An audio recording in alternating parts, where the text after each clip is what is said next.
আমার টাকা দরকার, আমাকে সাহায্য করে তুললো। সাহায্য দরকার, আমাকে সুস্থ করে তুললো। সাহায্য দরকার, সুস্থ করে তুলতে হবে তোমাকে, তাই না? 25 থেকে 27 লাখ টাকা খরচ হয়ে গেছে।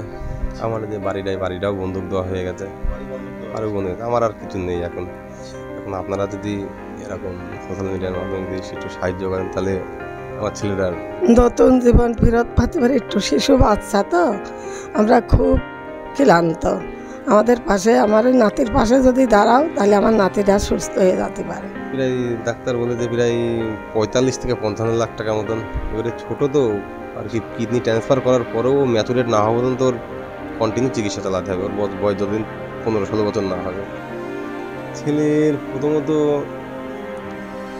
3 বছর আগে দেখলাম যে একটা সিনড্রোম এসেছিল, চোখের পাতায় জল জমে যাচ্ছে, হাত পা ফুলে যাচ্ছে। ব্যাপারটা গুরুত্বপূর্ণই মনে হলো। এবার কী বলবো, প্রাথমিক যে চিকিৎসাটা হয় আমাদের এই ডাক্তার MBBS সুমন সরকারি নাকে দেখালাম। উনি বলে রোগীর কন্ডিশন একটু খারাপ আছে। তারপরে প্রথমত আমি মনোরমায় গেলাম, আমাদের রানাঘাট মনোরমায় রিপোর্ট করলাম। ওই রিপোর্টগুলো ডাক্তারদের দেখালাম, বললো ক্রিয়েটিন বেড়ে গেছে, এবারটা আপনি একটু ভালো পথে নেন। এবার না, রোগীর অবস্থা খুব খারাপ আছে।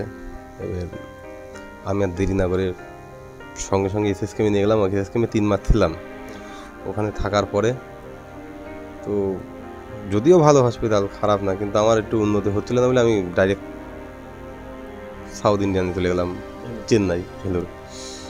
ওখানে গিয়ে 3 বছর চিকিৎসা করলাম। 3 বছর চিকিৎসা করে আমার প্রায় 25 থেকে 27 লাখ টাকা খরচ হয়ে গেছে। আমার যে বাড়িটাও বন্ধক দেওয়া হয়ে গেছে। আরও বন্ধক, আমার আর কিছু নেই এখন। এখন আপনারা যদি এরকম সোশ্যাল মিডিয়ার মাধ্যমে যদি একটু সাহায্য করেন, তাহলে আমার ছেলেরা এখন ওর কিডনি চেঞ্জ করতে হবে। দুটোই 95% ড্যামেজ আছে। 95% ড্যামেজ আছে দুটোই কিডনি। এবারটা যত তাড়াতাড়ি হয়তো টাকাটা ম্যানেজ হবে। কত টাকা লাগবে? প্রায় ডাক্তার বলে যে প্রায় 45 থেকে 55 লাখ টাকা মতন। এবারে ছোটো তো আর কি, কিডনি ট্রান্সফার করার পরেও ম্যাচুরেট না হওয়া পর্যন্ত ওর কন্টিনিউ চিকিৎসা চালাতে হবে। ওর বয়স যতদিন 15-16 বছর না হবে, সেই সব দিয়ে মোটামুটি প্রায় 45 থেকে 55 লাখ টাকা লাগবে। মোটামুটি 7 থেকে 8 লাখ টাকা হয়েছে। 7 লাখ এখনো প্রচুর টাকার প্রয়োজন। এবার ডাক কি আর বলবো, আমাদের আর কিছু বলা নেই। আমার নিজের হাতে 27 লাখ টাকা বেরিয়ে গেছে। বাড়িটাও বন্ধক দিয়েছে 10 লাখ টাকায় দিয়ে দিয়েছে। তার বয়স 5 বছর, এখন 5 বছর। কি হয়েছে শোনা তোমার? বলো। আমার শরীর খারাপ, সাহায্য করো। কি নাম শোনা তোমার? বিপ্রজিৎ। বিপ্রজিৎ কি বাবা? বিপ্রজিৎ বিশ্বাস।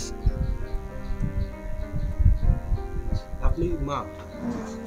আচ্ছা, বাচ্চার এরকম মানে এই অবস্থায় রয়েছে, খুব তো এটা পরিবারের সবার খুব খারাপ লাগে। আমারও কি বলে ভাষা নেই বলে।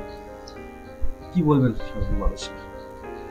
সবাইকে বলবো যে সবাই একটু সাহায্য করুন, সবাই একটু এগিয়ে আসলে একটু ভালো হয়। কারণ এর প্রত্যেক দিন বাড়িতে ডায়ালিসিস হয়, মিনিমাম প্রত্যেক দিন 12 থেকে 1500 টাকা করে খরচা আছে প্রত্যেক দিন শুধু ডায়ালিসিস, মেডিসিন বাদে,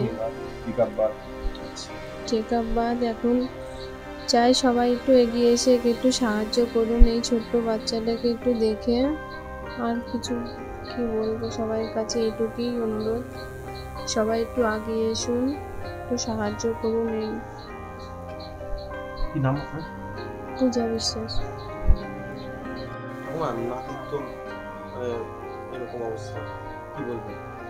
আমি আর কি বলবো বাবা, তোমাদের কাছে একটাই অনুরোধ, মা, মাসি, ভাই, বোন সবাই এগিয়ে এসে আমার নাতিটার পাশে যদি দাঁড়াও, তাহলে আমার নাতিটা হয়তো সুস্থ হয়ে যেতে পারে, নতুন জীবন ফেরত পেতে পারে। একটু শিশু বাচ্চা তো, আমরা খুব ক্লান্ত।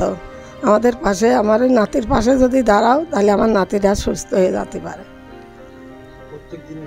হ্যাঁ, প্রত্যেক দিনই তো নাতি চিকিৎসা চলছে, ডায়ালিসিস চলছে। প্রত্যেক দিন 1500-1600 টাকা করে খরচা। আমার আর্থিক অবস্থা তো তা নাই। যতদিন ছিল ততদিন আমার ছেলে দৌড় দাবড়া বাড়াইছে ছেলের জন্য। এখন আর আমার ছেলে উঠে ঘুরে দাঁড়ানোর মতন কোনো সমস্যা নাই। তা কিন্তু আপনারা যদি একটু দাঁড়ান তাহলেই হয়তো বাচ্চারা সুস্থ হয়ে যেতে পারে। আপনার নাম? আমার নাম হলো উষারানী বিশ্বাস। আপনার ঠিকানাটা একটু বলুন। আমার ঠিকানা আছে নদিয়া ডিস্ট্রিক্ট।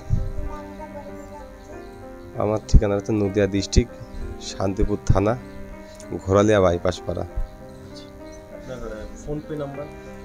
আমার ফোনপে নাম্বার হচ্ছে 8653936088।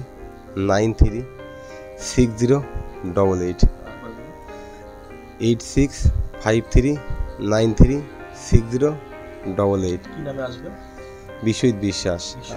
আর আমার যে স্ক্যানারটা থাকবে সেই স্ক্যানারটা হচ্ছে বিশ্বজিৎ বিশ্বাস থাকবে। আর আমার ছেলের নাম বিপ্রজিৎ বিশ্বাস। স্ক্যানারের নিচে লেখা থাকবে ইউপিআই বিপ্রজিৎ health@SBI। বলছিলেন যে কিছু ফ্রড হয়েছে আপনাদের সাথে। হ্যাঁ, একটু ফ্রড হয়েছে। এই যেমন বলছি যে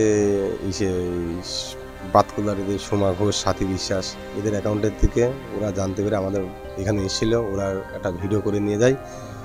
ওখান থেকে ভিডিও করে নিয়ে যাওয়ার পরে আমি কালকে হয়তো দেখলাম, ব্যাপারটা বুঝতে পারলাম যে আমার ভিডিওটা এই বাচ্চা ছেলে দেখতেই পাচ্ছেন কি অসুবিধায় আছে। এবার আমাদের আর কোনো করার নেই। কিছু লোক বলতো ওই সাথী বিশ্বাসের ফেক অ্যাকাউন্ট খুলে দেখলাম যে আমার স্ক্যানারের জায়গায় ওনার স্ক্যানারটা বসিয়ে দিয়েছে। ওনার নাম যত সম্ভব দেখলাম ওনার এক্সিস ব্যাংকের অ্যাকাউন্ট। আর আলামিন শেখ এরম, আলামিন শেখ এরম দেওয়া আছে। মানুষের রুচিবোধ কেমন? যদি বাচ্চাটা এবার আমাদের তো টাকা, সেই টাকাটাও কিভাবে নিয়ে নিচ্ছে? এইবারটা আমরা তো এরকম এত কিছু বুঝি না যে সোশ্যাল মিডিয়ায় কীরকম কী এডিট করতে, এইসব আমরা কিচ্ছু বুঝি না। কিন্তু এরকম ফট করলে এবার ফ্রড যদি হয় তাহলে এবার আমার ছেলেরা আমি কী করে বাঁচাবো? এর আমার থেকে ওদের দেখাতে ইনকামটা বেশি হয়ে যাচ্ছে। এরকম একটা ব্যাপার। ইনকাম বলে তো সাহায্যটা, আমার সাহায্যের থেকে ওদের ইনকামটা বেশি হয়ে যাচ্ছে। এটাই হচ্ছে ব্যাপার। এবারটা আমি ব্যাপারটা তো বুঝতে পারছি না। আমার যখন হচ্ছে সোশ্যাল মিডিয়ায় এলাম তখন বেশ মোটামুটি ভালো রকম একটা অ্যামাউন্ট উঠছিল, 8-9 লাখ টাকা উঠে গিয়েছিলো। তারপর এরকম ফ্রড হওয়ার পরে কী করে আমার অ্যাকাউন্টে একদম মানে আপনার স্ক্যানারটা চেঞ্জ করে দিয়েছে? আমার স্ক্যানারটা চেঞ্জ করে দিতে ওই সাথী বিশ্বাস ওনারটাই শুধু দেখেছি। এখন বাদ বাকি এখন আমার লোকাল থানার সাহায্য নিতে হবে, নিয়ে দেখি আর কীরকম কী করেছে কি না করেছে। এবারটা আশা করি ওনার থানার সাথে কথা হয়েছে, বললো ঠিক আছে আমরা দেখছি ব্যাপারটা কী দেখি করা যায়, আমরা দেখছি। এই পর্যন্ত পরবর্তী সাথে এই মাত্রই কথা বলে এলাম। তো বললে আমরা ব্যাপারটা দেখছি। আজকেই জানতে পেরেছেন? এই বিষয়টা আজকে সকাল 6টার সময় জানতে পেরেছি ঘুম থেকে উঠে। নাম? আমার নাম বিশ্বজিৎ বিশ্বাস।